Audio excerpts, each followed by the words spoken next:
Antaño, 70 mansiones palaciegas flanqueaban la Quinta Avenida, cada una como una fortaleza Vanderbilt diseñada para perdurar siglos. Para 1973, las bolas demoledoras las habían arrasado todas. En efecto, se trataba de la arquitectura de la supremacía americana en tiempos en que el monopolio ferroviario de una sola familia generaba ganancias diarias que superaban lo que la mayoría de las corporaciones obtenían en un año entero. Mandaban sobre flotas enteras, controlaban legislaturas y veían el mercado de valores como su casino privado. Pero precisamente esos excesos que proclamaban su poder, cenas de 100 platos, trenes particulares, castillos europeos desmontados y enviados piedra a piedra hasta Newport, acabaron siendo las herramientas de su ruina. Y en menos de 90 años, herederos que nunca habían dado golpe de trabajo, dilapidaron lo que 3 generaciones habían tardado en levantar. Hoy les contamos cómo la mayor fortuna de Estados Unidos se convirtió en su destrucción más notoria, no medida en dólares evaporados, sino en dinastías deshechas. Aunque la mayoría de los videos sobre la dinastía Vanderbilt que circulan por internet se centran en cuánto dinero ganaron, gastaron y perdieron al final, la verdadera tragedia de la familia más rica de América se desarrolló a escondidas.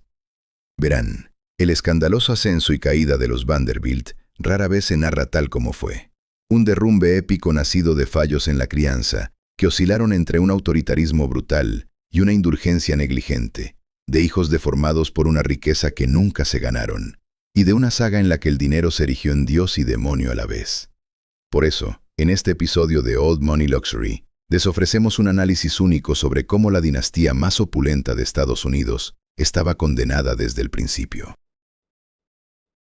No por sus vicios derrochadores, sino por los patrones mentales que su fundador impuso y que se fueron agravando en cada generación siguiente. Cornelius Vanderbilt padecía lo que él mismo denominaba una manía por el dinero. Era su única obsesión. No le importaba tanto su familia, solo el dinero. Y esa manía, esa patología, se extendió a todas las generaciones venideras de formas que resultan fascinantes al ver cómo las contaminó. La relación de Cornelius Vanderbilt con el dinero rayaba en la demencia. «He estado loco por ganar dinero toda mi vida», confesó una vez, dejando entrever una rara autoconciencia. No era una hipérbole de un empresario triunfador. Era la confesión cruda de un hombre cuya esencia se había fundido por completo con la acumulación de riqueza. Anderson Cooper, su tataranieto, lo juzgó sin rodeos. Al principio pensé que tal vez era un psicópata. Cooper acabó entendiendo que el dinero se había convertido en su razón única de existir. La fijación del comodoro iba más allá de cualquier anhelo de lujo o comodidad. «No me importa tanto ganar dinero como demostrar mi punto y salir victorioso», declaró, mostrando que la fortuna era su marcador en una competición sin fin. Este marco psicológico se propagaría después por la dinastía familiar como un virus. Nacido en Staten Island en 1794, Vanderbilt abandonó la escuela a los 11 años para trabajar en el ferry de su padre. A los 16, ya había pedido prestados $100 a su madre para comprar su primera embarcación. La semilla de la obsesión se había sembrado pronto, en un chico que calculaba beneficios mientras los demás niños jugaban. El coste humano de esa obsesión resultó devastador. Internó a su esposa en un manicomio cuando se volvió un estorbo. Envió a su hijo Cornelius Jeremiah al mismo lugar, posiblemente por su homosexualidad. Toda relación se plegaba ante sus ambiciones financieras. Como padre, el comodoro gobernaba con una crueldad de puño de hierro. Solía rebajar a su hijo William Henry, tildándolo de cabeza hueca y charlatán, alguien que soltaba tonterías. Ese acoso verbal caló tan hondo que William Henry sufrió un colapso nervioso a los 19 años. En vez de apoyarlo, el comodoro lo desterró a dirigir una pequeña finca familiar en Staten Island, descartando así al fiasco. Su apatía llegaba hasta sus 9 hijas, a las que veía como meros accesorios en sus planes dinásticos. El daño emocional trascendía a sus hijos.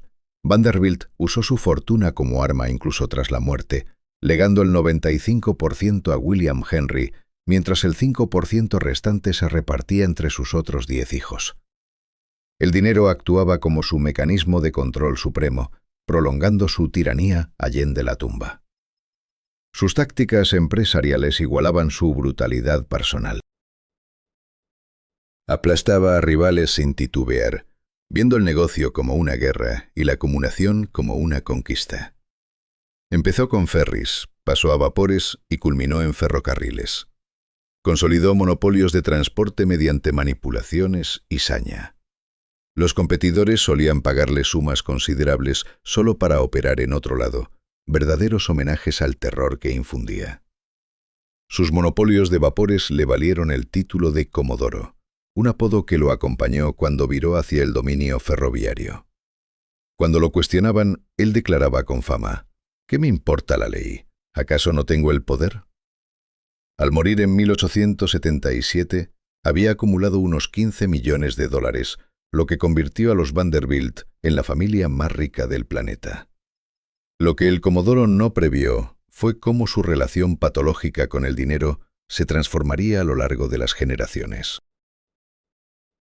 La obsesión por ganar dinero acabaría mutando poco a poco en una fijación igual de destructiva por gastarlo. El enfoque implacable que había forjado la fortuna daría paso a un método sin rumbo e indisciplinado que al final la arruinaría por completo.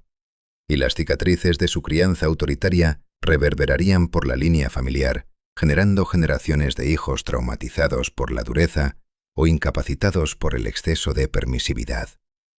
La patología monetaria del Comodoro había iniciado su viaje devastador por la sangre de los Vanderbilt. Así que la gran pregunta sobre el imperio Vanderbilt tras la muerte del patriarca es: ¿qué hizo Billy Vanderbilt con el dinero? Y para su mérito, Billy consiguió duplicarlo con el tiempo, preservando con cuidado la fortuna Vanderbilt en medio del lujo y el esplendor de la Edad Dorada. William Henry Vanderbilt salió de la sombra de su padre como un hombre que emerge de la oscuridad hacia una luz cegadora. El que acabaría duplicando la impresionante fortuna Vanderbilt empezó su camino como la gran decepción de la familia. Las burlas constantes del Comodoro lo aplastaron tanto que a los 19 años su mente se quebró, un colapso nervioso que alteraría para siempre su vínculo con la riqueza y la familia. Tras su derrumbe, William Henry se vio exiliado a un terreno fangoso de tierra de cultivo en Staten Island. Desterrado del imperio paterno, descubrió un talento inesperado escondido bajo el peso de la desaprobación del padre. La granja fallida floreció bajo su gestión. Aún más notable, el ferrocarril de Staten Island, un negocio agonizante, se convirtió en una empresa rentable gracias a su inesperada astucia empresarial. El Comodoro, de regreso de un viaje por Europa en 1853, se encontró con que su hijo tonto se había transformado en algo imprevisto, un tipo competente. Esta resurrección psicológica, de heredero roto y desechado a sucesor de confianza, tuvo un coste interior profundo. A diferencia de su padre, que rendía culto en el altar de la riqueza, William Henry desarrolló un miedo casi supersticioso hacia su propia fortuna. La riqueza masiva no ofrecía ventaja sobre una moderada. Lo murmuraba como un hombre perseguido por una maldición. Su fortuna no le traía más que ansiedad, la queja de alguien ahogándose en aguas doradas. En un momento de claridad sorprendente, William Henry contempló una vez la modesta casa de su vecino y comentó: «No vale ni una centésima parte de lo que valgo yo, pero disfruta de más placeres reales de la vida que yo. Su casa es tan cómoda como la mía, aunque no costara tanto. Su equipo es casi tan bueno como el mío. Su palco en la ópera está al lado del mío. Su salud es mejor que la mía. Y probablemente me sobreviva. Y puede confiar en sus amigos». Las palabras quedaron flotando en el aire. La confesión de vacío de un multimillonario. Esta ambivalencia fundamental convivía de forma extraña con tácticas empresariales despiadadas. Cuando le preguntaron sobre la interrupción de un popular tren expreso, William Henry declaró con infamia: «Que se joda el público. No prestó atención a esta tontería de trabajar para nadie más que para nosotros mismos». Esta resurrección psicológica, de heredero roto y desechado a sucesor de confianza, tuvo un coste interior profundo. A diferencia de su padre, que rendía culto en el altar de la riqueza, William Henry desarrolló un miedo casi supersticioso hacia su propia fortuna. Cuando William Henry heredó la fortuna de su padre en 1877, las cicatrices del abuso emocional infantil moldearon su trato con sus propios hijos. Mientras que al comodoro se le describía como un hombre cruel, nunca amable ni cariñoso, como un dictador con sus niños, William Henry viró hacia el extremo opuesto. Colmó a sus hijos con viajes por Europa y experiencias culturales, llevando a su hijo menor, George, en expediciones de compra de arte cuando el chico tenía solo 12 años. Un cuadro titulado Yendo a la ópera, encargado por William Henry, lo decía todo. Mostraba a la familia reunida en su mansión, los hijos mayores vestidos para la ópera, los sirvientes acechando en el fondo. La imagen capturaba lo que él había anhelado de niño, calidez familiar envuelta en prosperidad visible. A diferencia del comodoro, que concentró el 95% de la riqueza en un solo heredero, William Henry la repartió ampliamente. Cada hijo recibió unos $10 millones, convirtiéndolos en lo que Arthur T. Vanderbilt II describiría más tarde como un grupo de mini-emperadores, ninguno mostrando el menor interés en ganar dinero o siquiera en controlarlo, solo en gastarlo. La frágil salud de William Henry acortó su reinado en la cima de la prosperidad americana y dimitió de sus presidencias de ferrocarril en 1883 por una enfermedad crónica. Apenas 2 años después, con 64 de edad, colapsó durante una reunión de negocios con el presidente del ferrocarril de Baltimore y Ohio, Robert Garrett. Su muerte llegó solo 8 años tras heredar, limitando drásticamente su tiempo para transmitir disciplina financiera a sus hijos. El péndulo psicológico había oscilado desde la cruel crianza autoritaria del comodoro hasta la permisividad indulgente de William Henry. El padre, que había padecido una escasa ternura, les dio a sus hijos demasiada libertad. El hombre que soportó duras expectativas no impuso prácticamente ninguna a sus herederos. Esta reacción psicológica implícita contra su propia infancia moldearía el destino de la dinastía de manera más profunda que cualquier decisión empresarial que tomara jamás. El señor Vanderbilt no tiene caprichos ni aficiones. Es un hombre de gustos domésticos fuertes y encuentra su mayor disfrute en el círculo familiar. The Times, 1893. La dinastía dorada necesitaba un niño dorado, y Cornelius Vanderbilt II encajaba a la perfección en ese papel. Heredero de un imperio empresarial y portador del nombre de su abuelo, él sería el único en navegar las aguas traicioneras entre la creación de la riqueza y su disolución inevitable. Nacido en 1843 en Staten Island, se convirtió en el nieto predilecto del temible Comodoro y en el hijo mayor de William Henry. A diferencia de su padre, que sufrió bajo la crítica cáustica del Comodoro, el joven Cornelius recibió validación desde el principio. Su ética de trabajo mientras trabajaba como oficinista en el Banco de Zapatos y Cuero en Nueva York le ganó el cariño de su abuelo, el Comodoro, que creía firmemente en la industria personal. Esta aprobación temprana creó una base psicológica fundamentalmente distinta a la crisis nerviosa y el exilio de su padre. Mientras William Henry había luchado y arañado para ganarse el respeto paterno, Cornelius II lo heredó de entrada. Esta seguridad psicológica se manifestó en un enfoque dual hacia la riqueza, manteniendo el olfato empresarial de su padre mientras desarrollaba una filantropía sin precedentes. Construyó 2 de las mansiones más espectaculares de América, el Chateau Vanderbilt y los Breakers, pero rara vez tuvo tiempo para disfrutarlas. En su lugar, hizo de donar gran parte de sus ingresos a diversas causas benéficas un hábito.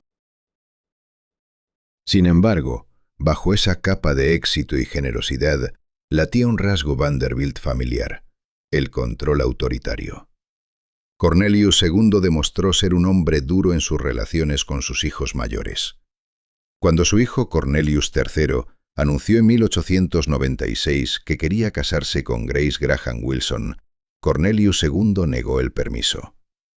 No se dio ninguna razón. La palabra del patriarca bastaba. Cuando la joven pareja se casó de todos modos, Cornelius II respondió con el arma definitiva en el arsenal de un hombre rico, la desheredación. Este enfoque duro con sus hijos mayores contrastaba bruscamente con su trato hacia su hijo menor, Reginald Claypool Vanderbilt, nacido en 1880. Para el nacimiento de Reginald, Cornelius II tenía 37 años. Establecido, seguro y cada vez más indulgente, la familia ahora ocupaba la cima de la sociedad neoyorquina. Reginald creció conociendo solo un privilegio extremo, sin presenciar nunca el esfuerzo que había construido la colosal fortuna. Entonces llegó el punto de inflexión. En 1896, cuando Reginald tenía 16 años, Cornelius II sufrió un derrame cerebral. Esta crisis de salud lo obligó a reducir su implicación activa en los negocios justo durante los años más formativos de su hijo menor. El momento resultó catastrófico para la fortuna familiar. Con la influencia paterna menguando, el desarrollo del carácter de Reginald tomó un giro peligroso. El golpe final cayó el 12 de septiembre de 1899. El padre, Cornelius II, murió de una hemorragia cerebral poco después de las 6 de la mañana en su casa en la calle West 57 de Manhattan. Reginald tenía solo 19 años, un momento crítico en el que la disciplina financiera y el olfato empresarial deberían haberse inculcado con firmeza. En cambio, el heredero ahora tenía acceso ilimitado a millones sin la guía templadora que sus antepasados habían recibido. Cornelius II dejó una herencia valorada en casi 73 millones de dólares, con 20 millones solo en bienes inmuebles. Sus hijos mayores, moldeados por su crianza más estricta, mantuvieron en gran medida los intereses empresariales y filantrópicos de la familia. Pero Reginald, el hijo de los años declinantes de su padre, siguió un camino radicalmente distinto. Mientras su hermano Cornelius III quería contribuir a la sociedad, Reginald abandonó Yale tras 2 años para perseguir caballos y una vida de lujos. El viaje psicológico a través de 3 generaciones había llegado a su momento pivotal. La monomanía del fundador por hacer dinero se había transformado en la expansión ambivalente de la riqueza de William Henry, luego en la gestión de la riqueza y filantropía de Cornelius II. Ahora en manos de Reginald, la fortuna enfrentaba su prueba más grande. Un joven con todos los recursos de un Vanderbilt, pero sin la base psicológica que había construido el imperio familiar. La figura regordeta en el róster ofrecía un espectáculo impactante a los observadores rurales. Reginald Clay Vanderbilt, heredero de una de las mayores fortunas de la historia, surcaba los caminos rurales a toda velocidad con un bulldog a su lado, derrochando combustible con la misma temeridad que gastaba el dinero. Nacido en 1880 como el hijo menor de Cornelius II, Reginald surgió de una tormenta perfecta de vulnerabilidades psicológicas. Su bisabuelo falleció antes de que él naciera, su abuelo, William Henry, cuando solo tenía 5 años. Su padre sufrió un derrame cerebral con Reginald a los 16 y luego murió cuando el chico tenía 19. 3 generaciones de disciplina financiera se habían desvanecido, dejando solo riqueza sin sabiduría. Las consecuencias se hicieron evidentes de inmediato y de forma espectacular. En su cumpleaños número 21, al acceder a una herencia de 15,5 millones de dólares, unos 460 millones en moneda actual, Reginald celebró perdiendo $70,000 en una sola noche a las mesas de juego. Esa cantidad asombrosa, equivalente a más de 2 millones de hoy, se esfumó sin un instante de duda ni arrepentimiento. La Universidad de Yale aguantó su asistencia irregular durante 2 años antes de que él dejara los estudios por completo. Su prodigalidad no conocía límites. Mandó fabricar placas de nombre en oro macizo para cada uno de sus 60 caballos de pura sangre. Compró cientos de automóviles por puro capricho. En una legendaria velada en la ruleta, dilapidó $120,000, casi 4 millones en valor contemporáneo. A lo largo de su vida, Reginald heredó 25 millones de dólares, unos 742 millones hoy, todo lo cual desapareció entre alcohol y apuestas. A los 42 años, los médicos le dieron un diagnóstico crudo: deja de beber o muere. Reginald reaccionó casándose con la socialité de 17 años Gloria Morgan. 3 años después, en 1925, la cirrosis hepática se lo llevó a los 45. Dejó una hija de 18 meses, también llamada Gloria, que más tarde alcanzaría la fama como diseñadora de moda. Pero la revelación más impactante llegó tras su muerte. El heredero de la mayor fortuna de la historia de Estados Unidos había muerto en la ruina. Había agotado toda su herencia y acumulado deudas enormes. Además, solo quedaba un fondo en fideicomiso de 5 millones de dólares para repartir entre su joven viuda y su hija de pañales. Ese fideicomiso pronto avivaría la infame batalla por la custodia que los periódicos tildaron de juicio del siglo. El colapso financiero espectacular de Reginald representaba el culmen de una progresión psicológica multigeneracional.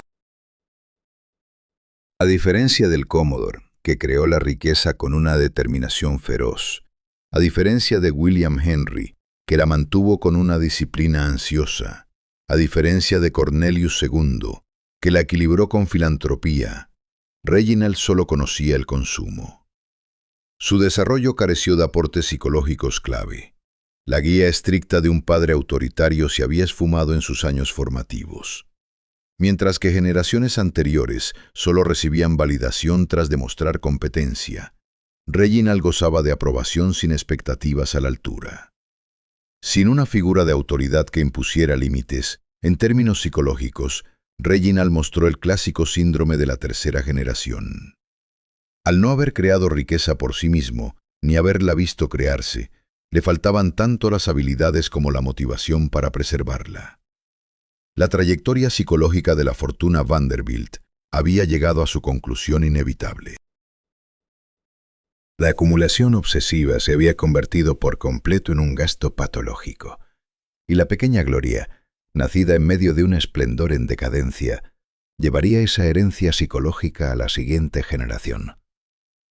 La dinastía terminó con la heredera convertida en diseñadora de moda, Gloria Vanderbilt. Tras su muerte en 2019, su hijo Anderson Cooper revisó montañas de cartas, documentos y diarios, dando voz a los ancestros Vanderbilt que nunca conoció. La pobre niña rica no tenía ninguna oportunidad. Gloria Vanderbilt llegó al mundo el 20 de febrero de 1924. Nacida en los restos de una fortuna que una vez fue grandiosa, su identidad ya era una obsesión nacional. A los 18 meses, su padre Reginald murió de cirrosis, dejándole la mitad de un fondo en fideicomiso de 5 millones de dólares, los míseros restos de la fortuna Vanderbilt. La verdadera herencia resultó ser psicológica más que financiera. A los 10 años, Gloria se convirtió en el centro involuntario de una batalla por la custodia que los periódicos de la era de la Depresión apodaron el juicio del siglo. Su madre, Gloria Morgan Vanderbilt, y su tía paterna, Gertrude Vanderbilt Whitney, lucharon por el control de la niña y de su fideicomiso. El tribunal se transformó en un escenario de guerra de clases mientras los estadounidenses, hundidos en la depresión económica, devoraban los detalles sórdidos sobre la disfuncional élite adinerada.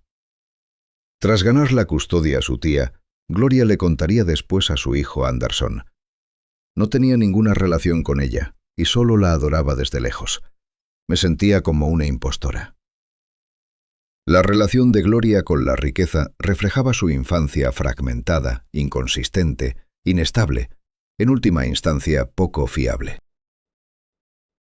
Al cumplir 21 años y recibir su herencia, se lanzó a una serie de matrimonios y carreras en el arte, la actuación y, por fin, el diseño de moda. En los años 70, lanzó su línea de vaqueros de diseño, con su logo del cisne luciendo en millones de bolsillos traseros por toda América. En el punto álgido de su éxito, se dice que ella ganó 10 millones de dólares solo en regalías durante 1980. Sin embargo, La patología del dinero del Comodoro había cambiado de nuevo.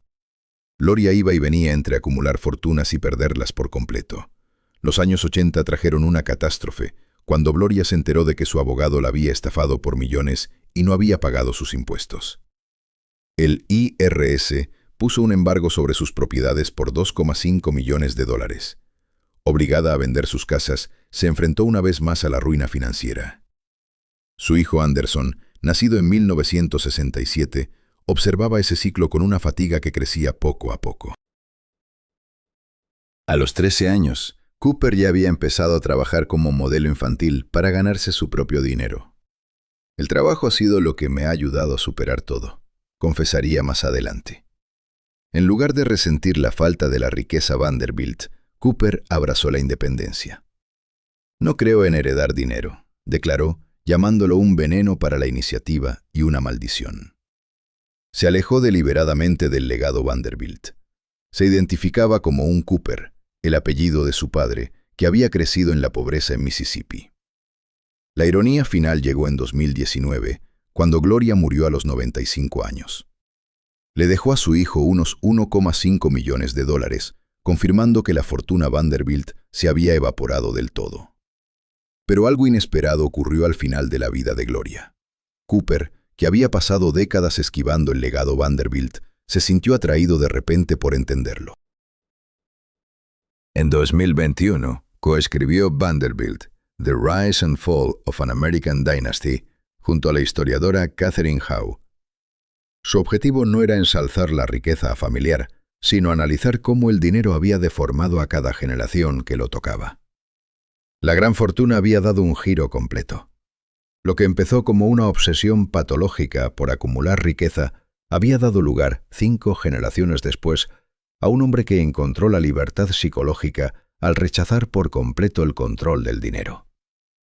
La independencia financiera de Cooper logró lo que la fortuna Vanderbilt nunca pudo: un verdadero sentido del valor propio. El último descendiente había escapado de la gravedad de la obsesión de su tatarabuelo. Y en esa liberación radicaba la herencia más valiosa de todas. Seguro que alguna vez te has pillado soñando despierto con una riqueza repentina, un premio de lotería, un golpe de suerte en los negocios o una herencia inesperada. Pero ¿has pensado alguna vez que recibir una fortuna inmensa podría ser más una maldición que una bendición? De hecho, en 1877, los herederos Vanderbilt se enfrentaron precisamente a eso, pero a una escala inimaginable. Casi $3.000 millones en dinero de hoy, una de las mayores fortunas de la historia de Estados Unidos. ¿Y su reacción? Construir mansiones palaciegas, organizar fiestas legendarias, vivir como la realeza europea, podría reflejar exactamente lo que tú te imaginas haciendo con una riqueza así de golpe. Sin embargo, su historia no acaba en un lujo sostenido, sino en uno de los colapsos financieros más espectaculares de la historia. Por eso, en este episodio de hoy, rastrearemos su ascenso y caída espectacular, explorando cómo 3 generaciones de Vanderbilt convirtieron el imperio ganado a pulso por su abuelo en una advertencia sobre la riqueza, el legado y el precio del lujo. Mientras describimos a los herederos Vanderbilt que perdieron $2.900 millones. Aquella mañana del 4 de diciembre de 1877, William Henry Vanderbilt se despertó como el hombre más rico de Estados Unidos. Verás, su padre, el Comodoro, le había dejado una fortuna de $95 millones, equivalente a casi $2.900 millones actuales. Los salones de mármol de su mansión en la Quinta Avenida, en el 645, resonaban con un propósito claro.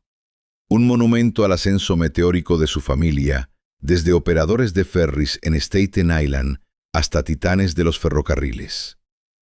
A diferencia de su padre, que se había abierto camino a codazos desde los muelles de envío del puerto de Nueva York, William Henry tenía un tipo de genio distinto.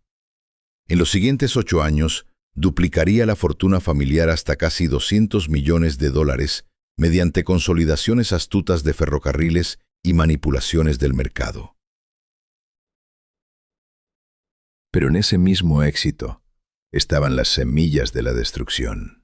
Sus hijos nacieron en un mundo donde la riqueza parecía tan natural como el aire que respiraban.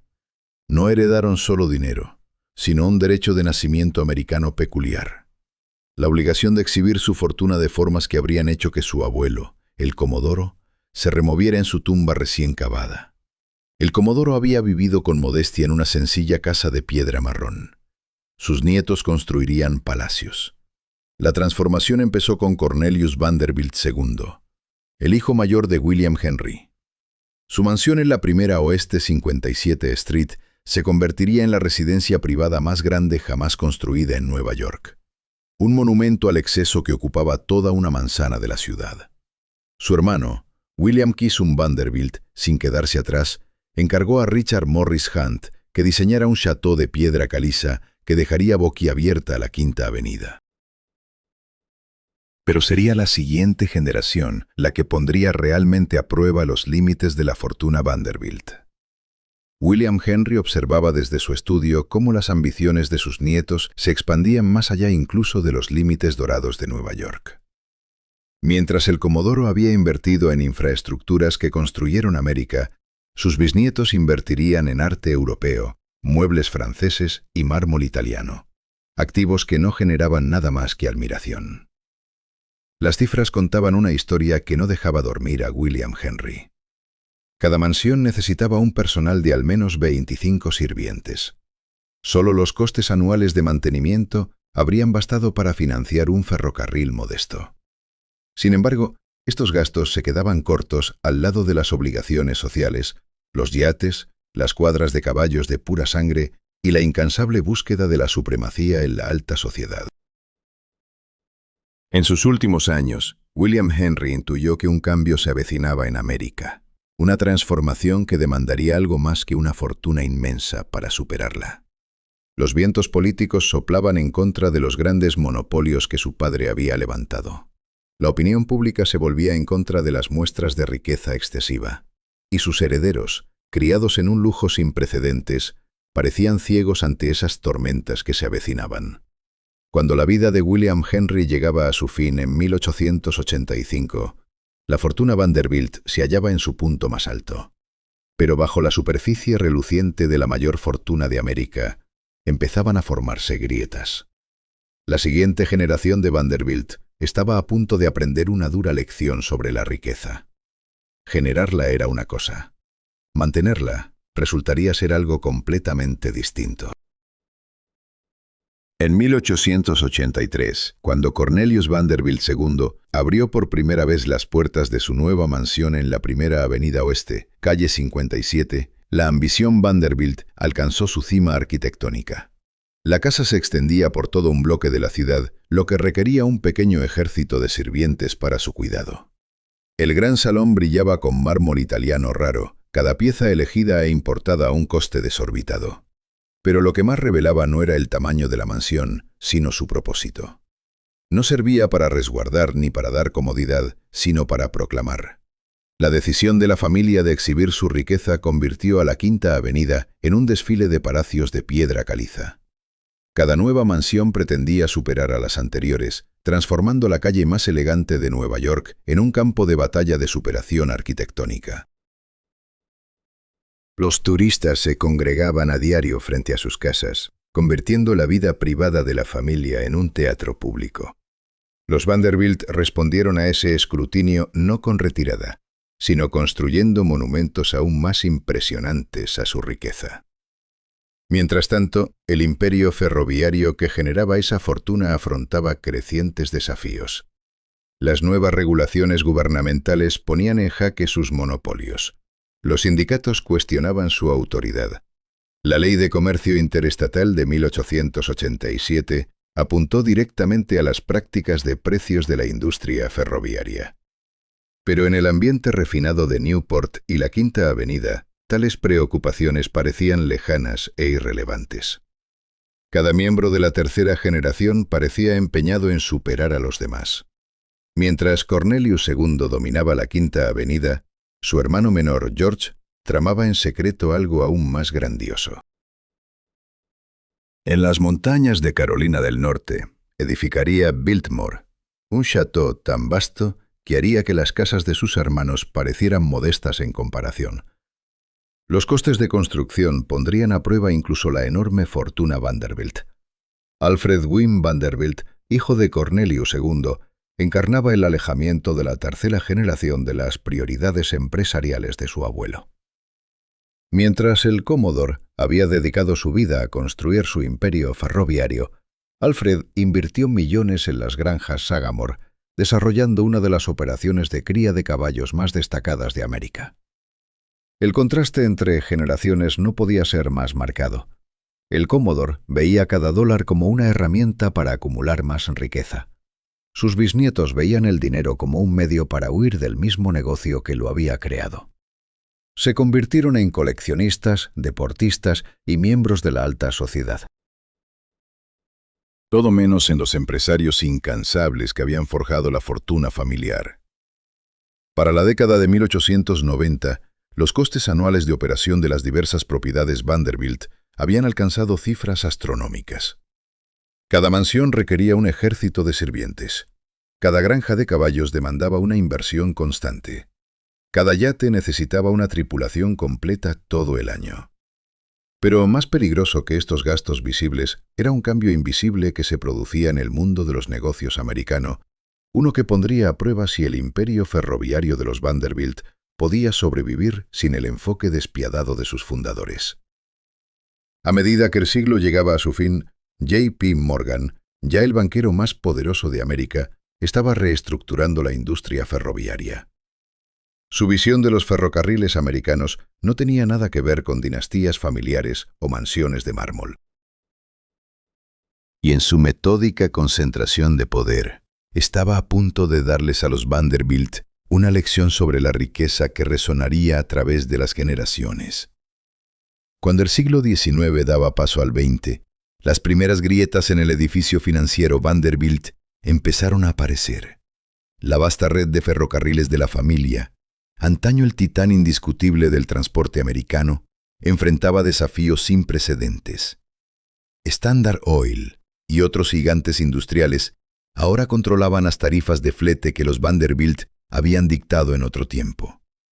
Las prácticas monopolísticas que habían construido su fortuna estaban bajo ataque de la campaña antimonopolios del presidente Theodore Roosevelt. Pero en los salones grandiosos de la Quinta Avenida se desarrollaba una crisis más inmediata. La tercera generación de los Vanderbilt había perfeccionado el arte de gastar fortunas, aunque no el de crearlas. Año tras año, los costes de mantenimiento de sus propiedades devoraban cada vez más el capital familiar. Solo Biltmore demandaba cientos de miles de dólares al año solo para mantenerse en pie. Las mansiones de Newport engullían auténticas fortunas en gastos de conservación, con nóminas de personal masivo equiparables a las de pequeñas fábricas. Cornelius Vanderbilt III, conocido como Neely, ofrecía quizás el ejemplo más elocuente de la metamorfosis que había sufrido la familia. Aunque heredó el instinto empresarial que había definido a su abuelo, terminó prácticamente desheredado por su padre, Cornelius II, que desaprobaba su matrimonio con Grace Wilson.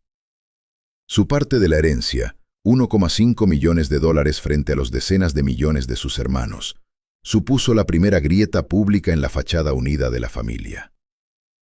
La influencia de la familia sobre su imperio ferroviario se iba aflojando poco a poco desde los años 1890.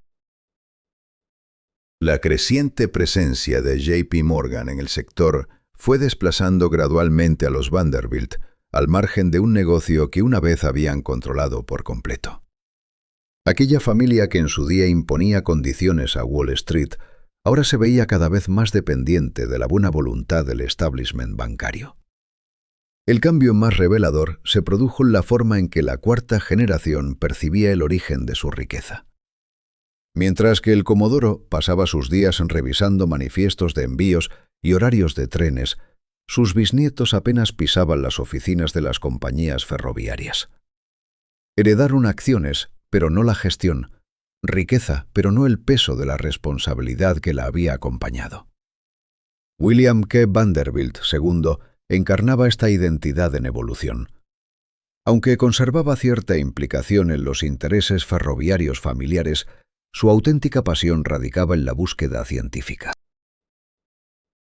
Sus expediciones oceanográficas, por muy valiosas que fueran desde el punto de vista intelectual, marcaban una ruptura radical con las iniciativas centradas en el beneficio que habían forjado la fortuna de la familia. En 1913 surgió una nueva amenaza: el impuesto federal sobre la renta. Los Vanderbilt, al igual que muchas de las familias más ricas de América, nunca habían organizado sus posesiones para resistir una fiscalidad sistemática. Aquellas inmensas propiedades, concebidas para exhibir la riqueza en vez de producirla, pronto se convertirían en onerosas cargas magníficas. Pero incluso mientras su poder financiero menguaba, ninguno de los Vanderbilt podría haber anticipado el golpe demoledor que les esperaba. Un golpe que no vendría de regulaciones gubernamentales ni de la competencia empresarial, sino de un frente completamente imprevisto. Los años 1920 no señalaron un colapso repentino, sino la aceleración de un declive que se gestaba desde hacía décadas. Aún antes de la Gran Depresión, las señales del menguante patrimonio de los Vanderbilt resultaban imposibles de pasar por alto. En 1926 tuvo lugar el símbolo más evidente de esta transformación, cuando la magnífica mansión de Cornelius Vanderbilt II, en la calle 57 con la Quinta Avenida, quizás la residencia privada más grandiosa jamás construida en Estados Unidos, se vendió por $7 millones para dar paso a Bergdorf Goodman. Las fuerzas que desmantelaban la fortuna Vanderbilt eran más complejas que cualquier crisis bursátil puntual o recesión económica. El auge del impuesto sobre la renta y el de sucesiones erosionaba de forma constante su capital. El crecimiento explosivo en el número de herederos implicaba que la fortuna se dividiera en porciones cada vez más pequeñas. Las expectativas de vida de cada generación seguían siendo aristocráticas, incluso mientras las cuotas individuales de la riqueza familiar se reducían. El imperio ferroviario que había generado su prosperidad afrontaba retos fundamentales. El surgimiento de los automóviles transformó el transporte estadounidense. Nuevas regulaciones mermaron los beneficios. El sistema de autopistas interestatales haría pronto que los viajes en tren de pasajeros resultaran cada vez más obsoletos. La influencia de los Vanderbilt sobre el ferrocarril central de Nueva York, antaño la joya de la corona del imperio de su abuelo, siguió debilitándose. Sus vastas propiedades, diseñadas para una era distinta, se volvían cada vez más insostenibles. Los impuestos sobre bienes raíces subían mientras los ingresos de las inversiones caían. Los ejércitos de sirvientes necesarios para mantener estas fincas suponían gastos que ya no se podían justificar conforme cambiaban las circunstancias de la familia. El mobiliario fino, los cuadros raros y los artefactos preciosos, adquiridos a un coste exorbitante, se vendieron poco a poco, a menudo por fracciones de su precio original. La cuarta generación de Vanderbilt se enfrentó a una transformación que sus antepasados jamás habrían podido imaginar. La propia naturaleza de la riqueza americana estaba cambiando. La era de los barones ferroviarios y de los barones ladrones daba paso a un nuevo tipo de capitalismo. Las dinastías familiares eran reemplazadas por estructuras corporativas. Los imperios personales cedían ante la propiedad accionario. Algunos miembros de la familia se adaptaron mejor que otros a estos cambios. Varios se lanzaron a carreras en el periodismo, las artes y otras profesiones, un alejamiento notable del enfoque de sus antepasados en la construcción de imperios. Otros siguieron viviendo de la riqueza heredada, viéndola menguar lentamente con el paso de los años. La Gran Depresión, cuando llegó, solo agravó las tensiones que ya estaban transformando el rol de la familia en la sociedad estadounidense. La historia de los Vanderbilt se convirtió en una advertencia sobre la riqueza americana. No porque su fortuna se evaporara de la noche a la mañana en el crack de 1929, sino porque se disolvió poco a poco durante décadas debido a una mezcla de impuestos, repartos entre herederos, cambios en las condiciones económicas y los crecientes gastos para sostener un estilo de vida que pertenecía a otro siglo. Sin embargo, incluso mientras los símbolos materiales de su opulencia desaparecían, los Vanderbilt estaban a punto de mostrar que el verdadero legado de una familia no se mide en mansiones o millones.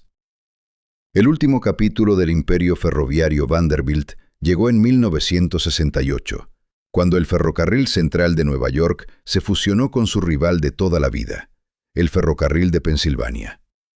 Fue una unión nacida de la desesperación. Penn Central declararía la quiebra en 1970, marcando el fin definitivo de la dinastía ferroviaria que el Comodoro había construido un siglo antes. Las cifras cuentan una historia impactante. En 1877, William Henry Vanderbilt heredó $95 millones que, gracias a un astuto sentido de los negocios, aumentó a 232 millones antes de su muerte en 1885. Si esa fortuna solo hubiera seguido el ritmo de la inflación y se hubiera mantenido intacta, valdría miles de millones hoy en día. En cambio, se desvaneció por una combinación de impuestos sobre herencias, costes de mantenimiento y una desconexión fatal entre la creación de riqueza y su preservación. Las mansiones que una vez alineaban la Quinta Avenida existen ahora solo en fotografías. The Breakers, en Newport, se erige como un ícono de la antigua gloria familiar, aunque hasta 2018 la familia aún mantenía un uso privado del tercer piso como residencia de verano, incluso mientras los turistas desfilaban por las plantas inferiores. Biltmore, aunque todavía en manos privadas de descendientes Vanderbilt, funciona como un negocio comercial. Sus terrenos, reducidos de las originales 125,000 acres a unas 8,000, ahora albergan hoteles, restaurantes y una bodega, necesarios para cubrir los enormes costes operativos de la finca. Los herederos que dilapidaron la fortuna no eran villanos, eran productos de su época y su crianza. Las mismas presiones sociales que les impulsaron a construir hogares para ciegos también les impidieron adaptarse a las realidades económicas cambiantes. Su tragedia no fue que gastaran con prodigalidad, fue que perdieron la capacidad para generar riqueza que había distinguido a sus antepasados. El Comodoro había empezado de cero, forjando su fortuna con un enfoque implacable en los fundamentos del negocio. William Henry más que duplicó la riqueza familiar mediante una gestión astuta de los activos existentes. Pero sus descendientes se enfrentaron a una paradoja. Habían sido educados para ser aristócratas en un país fundado en oposición a la aristocracia. Habían heredado la riqueza, pero no el hambre que la había creado. La ironía final de la fortuna Vanderbilt radica en lo que sobrevivió a su disolución. Mientras el imperio financiero familiar se desmoronaba, las instituciones que financiaron prosperaron. La Universidad Vanderbilt, fundada con el regalo inicial de $1 millón del Comodoro, equivalente a 29 millones hoy, se convirtió en una de las instituciones educativas de primer nivel de Estados Unidos. El legado arquitectónico de la familia, aunque menguado, ayudó a establecer el movimiento de preservación en las ciudades americanas. Hoy, el nombre Vanderbilt aún tiene peso, pero ya no es sinónimo de una riqueza inimaginable. Su lugar sirve como recordatorio de que las fortunas, por vastas que sean, no se perpetúan solas. Cada generación debe construir sobre su herencia o ver cómo se le escapa lentamente. Bajo el vasto cielo de la historia americana, pocas narrativas familiares tejen un hilo tan suntuoso como el de los Vanderbilt. Con toques de opulencia y elegancia, esta dinastía de dinero antiguo no solo grabó su nombre en el alma misma de la saga económica de Estados Unidos, sino que también bordó un legado icónico en el lienzo arquitectónico de la nación. De hecho, quizá ninguna otra línea familiar de la Edad Dorada haya dejado una huella tan distinta y duradera en la historia de las grandes mansiones de Estados Unidos. Sin embargo, incluso los árboles más imponentes pueden ser arrancados de sus raíces. Y en el siglo XX, un giro irónico del destino vio a los Vanderbilt literalmente desalojados de una de sus creaciones más magníficas. Su morada ancestral, The Breakers, una finca lo bastante grandiosa para reflejar la colosal reputación familiar, cayó en manos de una sociedad local de preservación. En el episodio de hoy de All Money Mansions, compartiremos esta impactante historia de harapos a riquezas y de vuelta a harapos.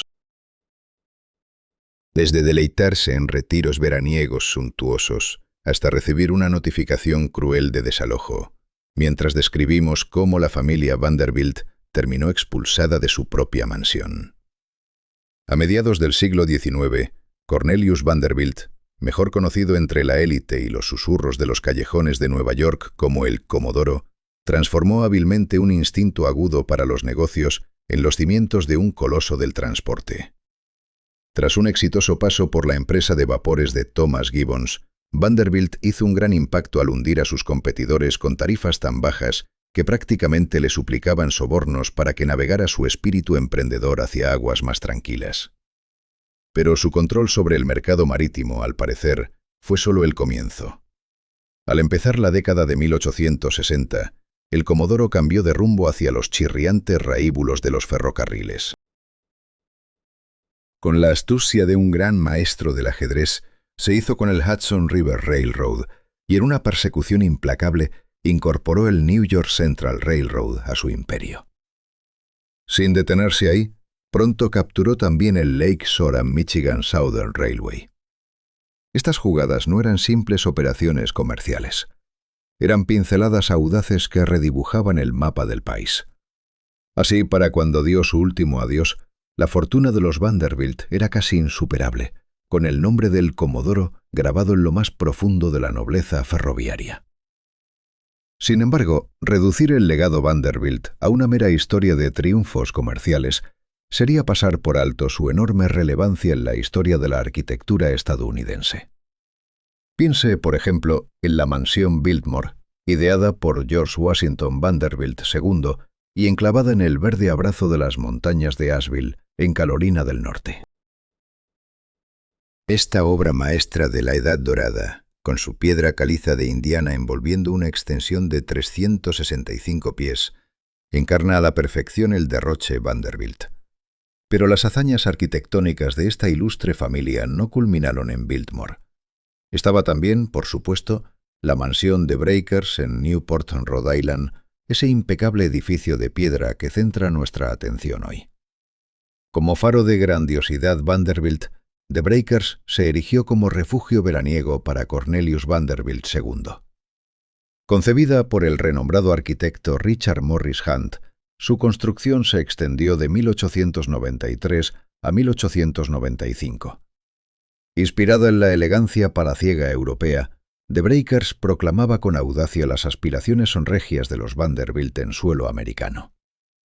Vestida de ladrillo y piedra caliza de Indiana, la mansión de Breakers se erige como un homenaje al renacimiento renacentista americano. Evocando un palazzo romano y simbolizando el esplendor de la Edad Dorada. Su gran salón, un vasto espacio de 50 pies en todas direcciones, es un santuario dedicado a los excesos y ambiciones que definieron la época.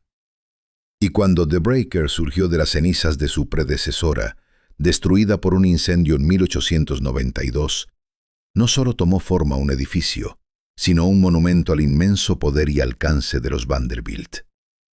No obstante, con la llegada de los rugientes años 20, los murmullos de cambio se volvieron más fuertes que el bullicio en los speakeasies locales.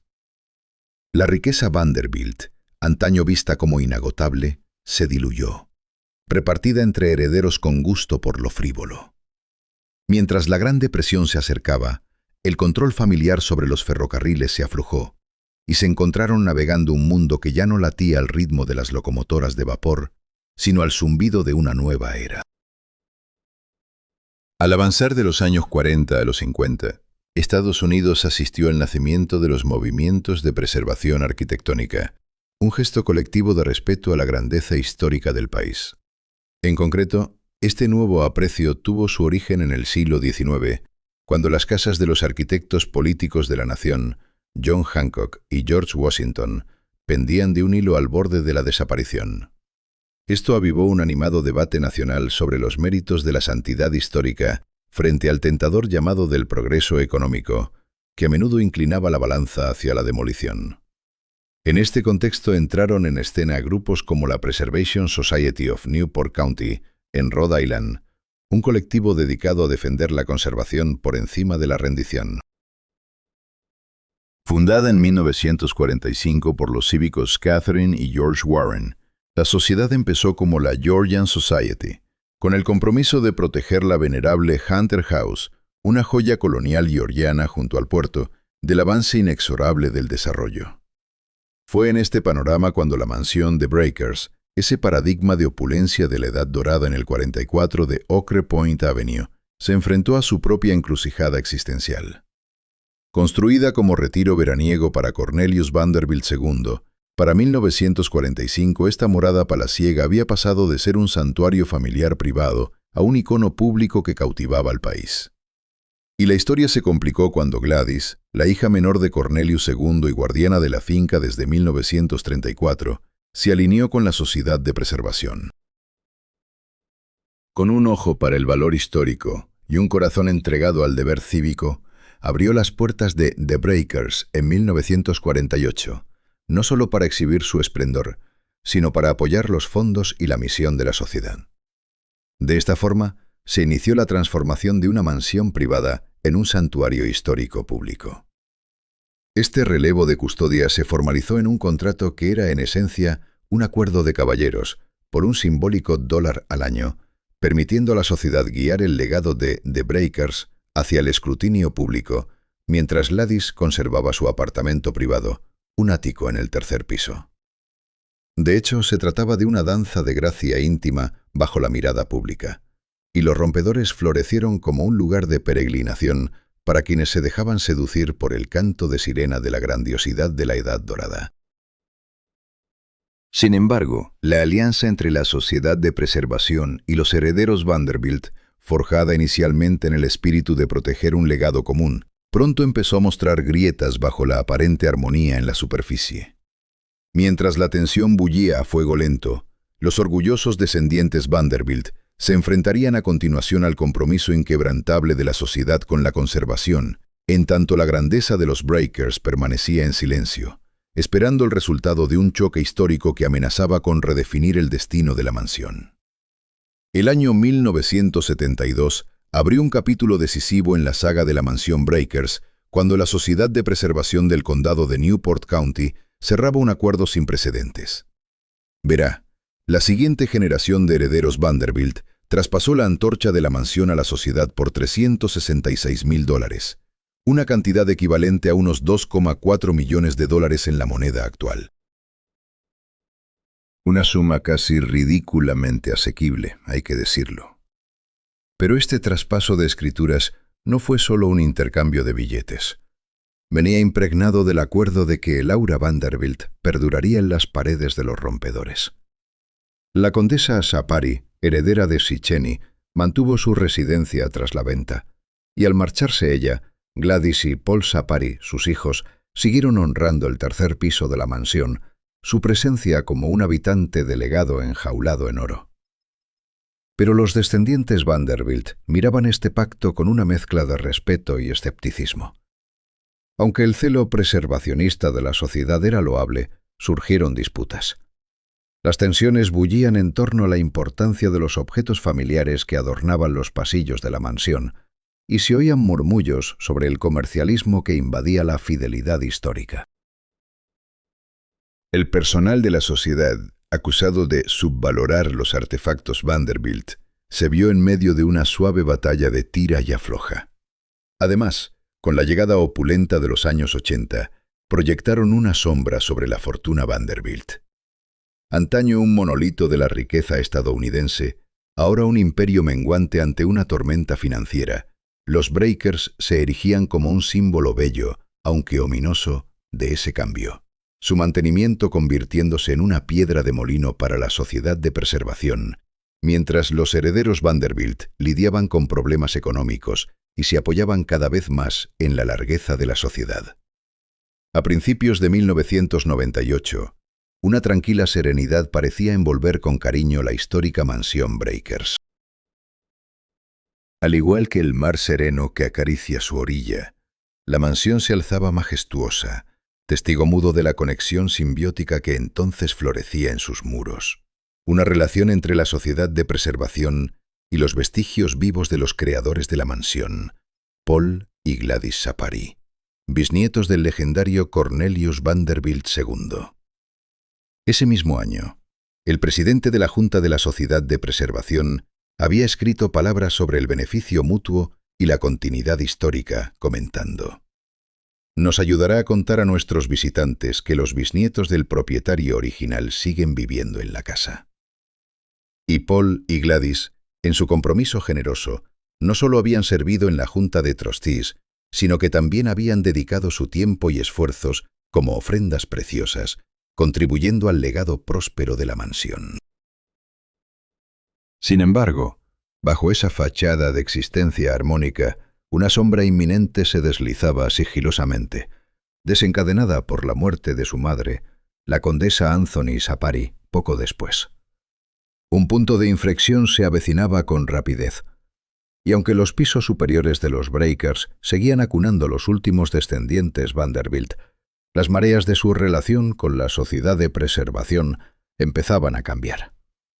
Los hijos Saperi pronto se encontraron lidiando con una sensación de reconocimiento menguante. Sus contribuciones y su profunda conexión con la mansión parecían menospreciadas. De hecho, su malestar se topó con una advertencia velada del presidente de la Junta, gélida en su brevedad. Su ocupación era tan frágil como un castillo de naipes, lista para derrumbarse al menor susurro de aviso. Y entonces, el año 2018, surgió como un momento decisivo en la historia de los Breakers y la estirpe Vanderbilt. La mansión se hallaba en el epicentro de un debate encendido, con un centro de visitantes propuesto que amenazaba con salpicar sus terrenos. Los descendientes Vanderbilt se opusieron con firmeza, su desacuerdo anclado en un deseo arraigado de preservar la santidad del estilo arquitectónico e horticultural histórico del lugar. Sin embargo, la Corte Suprema de Rhode Island, en su fallo, optó por no detener las aspiraciones de la sociedad de construir el moderno centro de visitantes, una decisión que resonó con la pesada definitividad de un mazo, despojando a la familia Vanderbilt de su influencia remanente sobre la finca. Para el 7 de agosto de 2018, el ambiente en los Breakers había adquirido el peso de un requiem histórico. Los descendientes Vanderbilt, Paul y Gladys Sapari, recibieron una orden de desalojo de su propio hogar ancestral. Una decisión envuelta en la apariencia de necesidad, debida al estado anticuado y peligroso de los interiores del edificio. A pesar de esta resolución aparentemente mutua, corrían rumores sobre las corrientes vengativas de la sociedad, como si el desalojo fuera una represalia encubierta por la resistencia de los hermanos ante el centro de visitantes. Sin duda, este capítulo en la saga de los Vanderbilt resultaba tan conmovedor como público. Las lentes de los medios amplificaban cada detalle de este dramático desenlace. La mansión Breakers, que una vez fuera una joya reluciente en la corona de la riqueza americana, ahora veía cómo los últimos Vanderbilt eran arrancados de su hogar generacional. Así terminaba una era, un elogio no solo por la presencia de una familia en muros de grandeza, sino por la esencia misma de su legado vital. Para 2019, la mansión Breakers había transitado con gracia hacia una nueva etapa en su existencia legendaria. Ya no era el dominio aislado de la estirpe Vanderbilt, sino que sus puertas ornamentadas se abrían al ámbito público, convertida en un museo vibrante. Un edificio dedicado al aprendizaje y la conservación, que reverberaba con los ecos del estilo de vida de la Edad Dorada. La transformación de los Breakers en un faro del patrimonio cultural suponía un cambio profundo en su ser. Las salas y pasillos grandiosos, que antes resonaban con murmullos de vidas privadas, ahora bullían con los pasos de millones de curiosos y maravillados. Los visitantes deambulaban por los espacios opulentos, con los sentidos inmersos en la magnificencia que antaño fue privilegio de la élite en una época de avances industriales y abismos sociales. Las audioguías contaban historias de fiebre económica, estratificaciones sociales y corrientes políticas que definieron aquel tiempo, mientras que la serie académica de la Sociedad de Conservación, Gilded Age Years Transforming America, profundizaba en el período transformador que moldeó la América moderna. Además, el viaje por el Museo Breakers se erigía como un guardián esencial de la arquitectura de la Edad Dorada, preservando su belleza intrincada para la admiración y el estudio de las generaciones venideras. Mirando hacia el futuro, los Breakers navegan ahora la dualidad de conservar un pasado brillante mientras involucran a una nueva generación en el diálogo histórico. Sin embargo, en medio del renacimiento de la mansión, ha sonado una nota discordante de disonancia. Los enredos legales entre la familia Vanderbilt y la Sociedad de Preservación, una triste danza de disputas, han dejado una mancha en la fachada digna de los Breakers. Esta lucha, plagada de batallas judiciales y descontento público, ha proyectado una sombra sobre la imagen ilustre de la mansión, introduciendo un relato de conflicto contemporáneo en lo que era un recuerdo histórico armónico. Hoy, los Breakers se erigen como algo más que una mansión. Es un monumento que late con vida. Su recorrido, un viaje narrado a través de legados familiares, evolución social y ahora complejidades legales, sigue cautivando y educando en una danza perpetua de elegancia histórica y realidad moderna.